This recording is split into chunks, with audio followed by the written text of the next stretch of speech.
Hey everybody, it's Angie and welcome to Hot and Flashy. In today's Foundation Friday for over 50s, I'm going to be taking a look at Estee Lauder Double Wear Nude Water Fresh Foundation.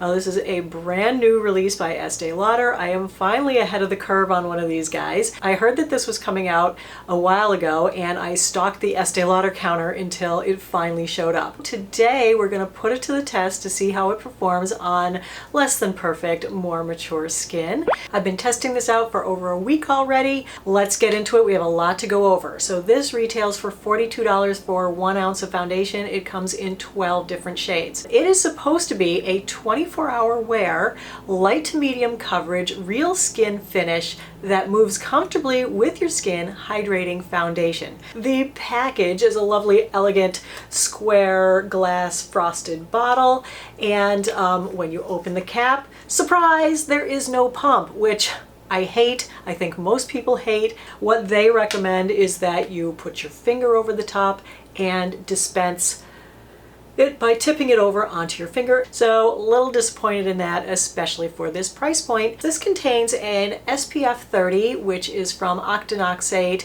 titanium dioxide, and zinc oxide. So a nice little sunscreen in there. Although still, I wouldn't use it as my first line of defense, especially if you're just doing one tip of the bottle and applying. Then you're probably getting an SPF of like -2. This is a water and silicone based foundation. It does contain about 11 or 12 different silicones. It also contains moisturizing ingredients like glycerin and watermelon, lentil, and apple extract. I think this might be fragrance free. It's also alcohol free and oil free. The shade I'm wearing it in today is 3N1 Ivory Beige. This is the first shade I picked it up in. Then I had a heck of a time because I thought it was too dark for me. I returned it. I asked the sales associate to match me. She set me up with 2N1. That one was way too light. Then I went back another day, had another sales associate. She said I was between two colors, 3C2 and 2C3. In the end, I decided that the one I had picked out first really was the right color for me. I think, it's fine in the summer and this time of year when I'm putting on a tan. So here are the color swatches. The first one is 2N1 Desert Beige, then 2C3 Fresco, 3C2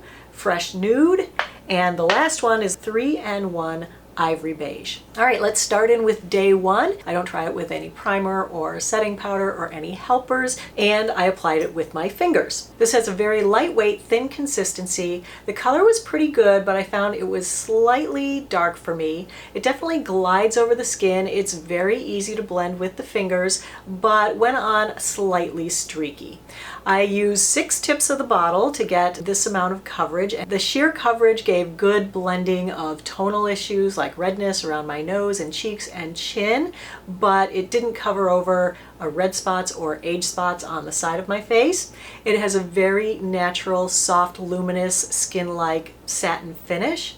I felt like it was a really, really good looking foundation when I first put it on. I was really happy with it. I felt like it really blended into the skin, became one with the skin, didn't sit on the surface, didn't look like makeup. There was no settling into pores. It did settle a little bit into fine lines, but not really anything that anyone else could see but me and my 15x mirror. I wasn't around for the 5-hour check-in, but I did come back in at the 7-hour mark, and at that point this looked to me very, very worn off, and so I was really disappointed in the wear because they had promised me 24-hour wear on this, and 7 is not 24.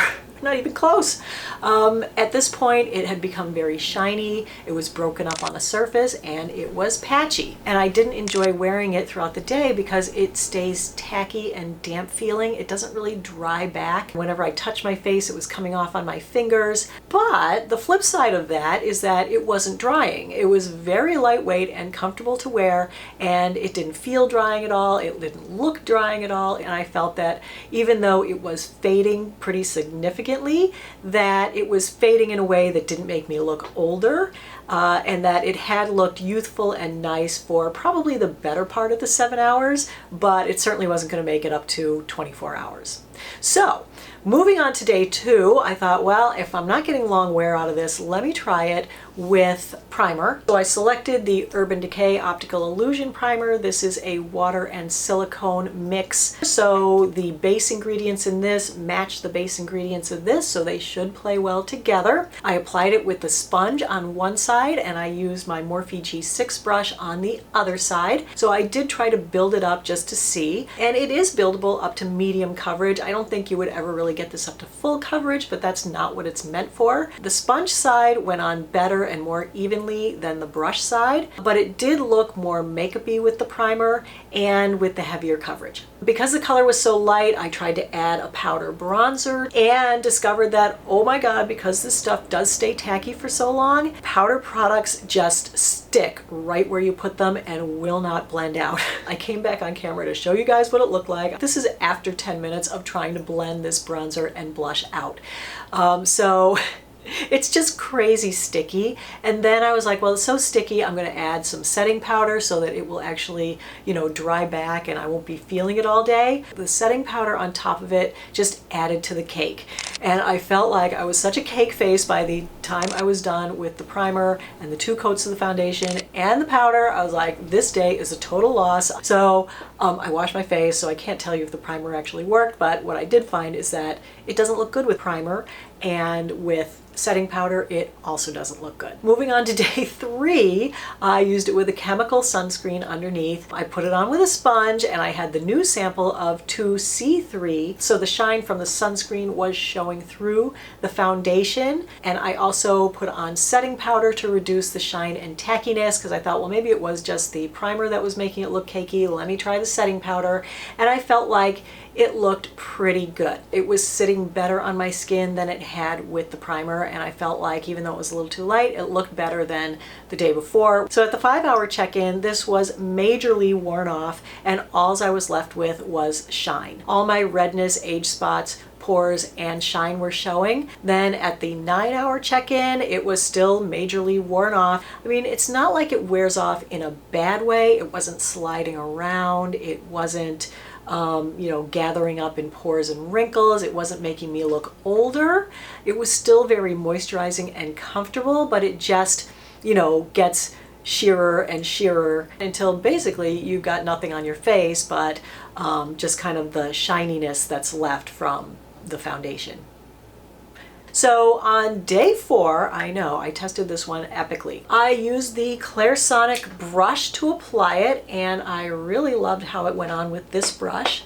I mixed 3C2 and 2C3. I mixed in NYX Pro Foundation Mixer in the color Warmth. It went on really great with the Clairsonic brush. I really loved how it looked. It felt like it looked smooth and natural. I did use a light dusting of setting powder to reduce the shine. So I used a cream contour and cream blush, which of course blended beautifully because it does stay workable and tacky. So at the 5-hour check-in, I thought it still looked pretty good. It was less worn off than other days, so I think putting on 2 coats of it and using the Clairsonic brush was the trick of getting the wear up a little bit. But during the 5 hours, I did have to blot and powder because it does get increasingly shiny as the day goes on. At the 10-hour check-in, it looked only slightly worn off from a distance, so that was great, but up close, more of my spots were showing through, more of my redness was showing through on my nose, chin, and forehead, but I did blot again and powder again. So while I did finally get it to make it up to the 10-hour mark, it was a struggle to get there. All right, so today is day 5. I am not wearing sunscreen today, so we'll see how it wears just on unadorned skin today. I applied it with the Clairsonic brush again because that was how I felt it looked best and lasted the longest. I did do a light dusting of setting powder in my T-zone. So let's do the phone test. There is the Sparkling Clean phone glass. Yeah, that would be a fail on the phone test. No go there. Let's try the flash photography. It's probably going to do well with the flash photography, I would think. And there is how the flash photo came out. I mean, I think it looks pretty in pictures. It's Definitely kind of diffusing the light, but it does look a little bit shinier than I think I would like it to. Here we are in the kitchen to do the overhead light test on the foundation. So let's take a look.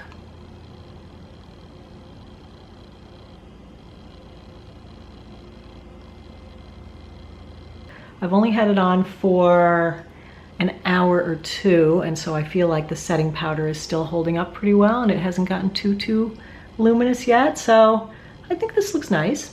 Here is what it looks like in the outdoor light.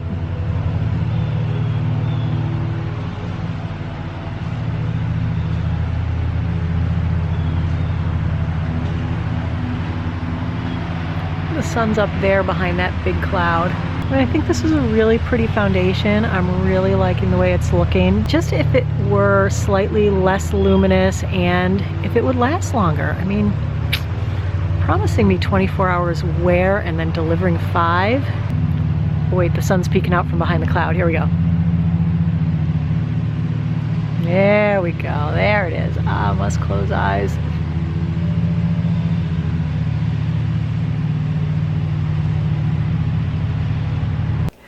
It is 4:15. I am back for the 5-hour check-in on what the heck are we reviewing today? Estee Lauder Nude Water Fresh. So I feel like today, using it without sunscreen, it is wearing slightly better than some of the days that I wore it with sunscreen, but not all of them. It's about the same as when I wore it with the Australian Gold. You know, it is still looking good overall, still looking like fairly glowy and youthful. It is getting a little bit shinier at this point, and it is starting to break up a bit on my forehead, on my nose, and on my chin. I feel like I'm starting to see like my little red spots through again. So sadly, I don't think our little experiment today of trying it just on naked skin with just morning skincare on is gonna pan out and make it last that 24 hours. Dang it. So yeah, pretty disappointing that it's not going to last. All right, so now that we've tested this all these different ways, what have we learned about this foundation? Let's break it down into the pros and cons. On the pro side, we have that it is comfortable to wear, non-drying, natural looking, doesn't settle into pores, only settles into wrinkles minimally, looks youthful, and has buildable sheer to medium coverage.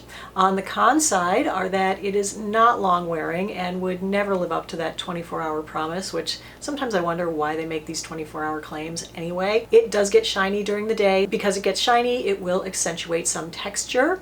It does stay tacky all day. It didn't play well with powder makeup, and it didn't play well with primer. And there's no pump on the bottle. I feel like this doesn't even really fit in the double wear category because it's not long wearing, and so it's kind of the exact opposite of what a double wear is. It's much more akin to MAC Face and Body or Makeup Forever Water Weight. If you love those foundations, you could very much love this foundation. I definitely think this is going to be best for people with dry skin who like a more natural finish. But if you do have dry skin and you've tried it, I'd love to hear from you, and I'd love to know if you got longer wear out of it. So that's it for today's video, everybody. I hope you found it helpful and informative. I hope that the information I provided today with all this testing is going to help you make a decision about whether or not to plunk down your hard-earned cash on this foundation. And if you did, please give the video a like and consider subscribing to my channel.